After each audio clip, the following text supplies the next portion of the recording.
Hi ಸ್ನೇಹಿತರೆ, ಇಲ್ಲೊಂದು ಕತೆ ಇದೆ. ಏನಪ್ಪಾ ಅಂದರೆ, ಒಂದಾನೊಂದು ಕಾಲದಲ್ಲಿ ಮಂಗನೊಂದು ನದಿಯೊಂದರ ದಡದಲ್ಲಿದ್ದ ನೇರಳೆ ಮರದ ಮೇಲೆ ವಾಸವಾಗಿತ್ತು. ಮಂಗ ಒಂಟಿಯಾಗಿತ್ತು, ಆದರೆ ಸುಖವಾಗಿ ಕಾಲ ಕಳೆಯುತ್ತಿತ್ತು.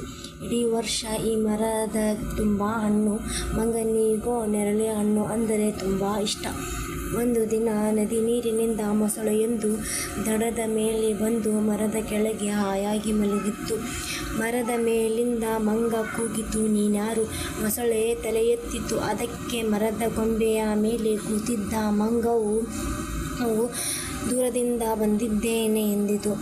ಆಗ ಆಹಾರವೇ ಎಂದು ಕೂಗಿತು. ಮಂಗ, ಇಲ್ಲಿ ಬೇಕಾದಷ್ಟು ನೇರಳೆ ಹಣ್ಣಿದೆ, ರುಚಿ ನೋಡು. ನಿನಗೆ ಇಷ್ಟವಾದರೆ ನಿನಗೆಷ್ಟು ಬೇಕೋ ಅಷ್ಟನ್ನು ನಾನು ಕೊಡಬಲ್ಲೆ. ಮಂಗ ಕೆಲವು ಹಣ್ಣುಗಳನ್ನು ಕಿತ್ತು ಕೆಳಗೆ ಎಸೆಯಿತು. ಮೊಸಳೆಯು ಅವನ್ನೆಲ್ಲ ತಿಂದಿತು. ನನಗೆ ಇವು ತುಂಬ ಇಷ್ಟ, ಇಂತಹ ಹಣ್ಣನ್ನು ನಾನು ಎಂದೂ ತಿಂದಿರಲಿಲ್ಲ. ಮಂಗ ಮತ್ತಷ್ಟು ಹಣ್ಣುಗಳನ್ನು ಎಸೆಯಿತು. ಮೊಸಳೆಯು ಅವನ್ನೆಲ್ಲ ತಿಂದು ಮುಗಿಸಿತು. ನಾನು ಮತ್ತೆ ಬರಲೇ ಎಂದು ಕೇಳಿತು. ನನಗೆ ಇನ್ನೂ ಸ್ವಲ್ಪ ಹಣ್ಣು ಕೊಡುತ್ತೀಯಾ ಎಂದಿತು.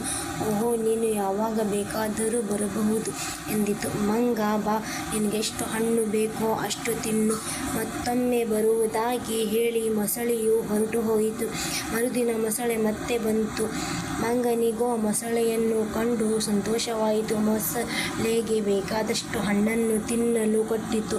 ಹೀಗಾಗಿ ಇಬ್ಬರು ಗೆಳೆಯರಾದರು. ಪ್ರತಿದಿನ ಮೊಸಳೆಯು ಮಂಗನ ಬಳಿ ಬರುತ್ತಿತ್ತು.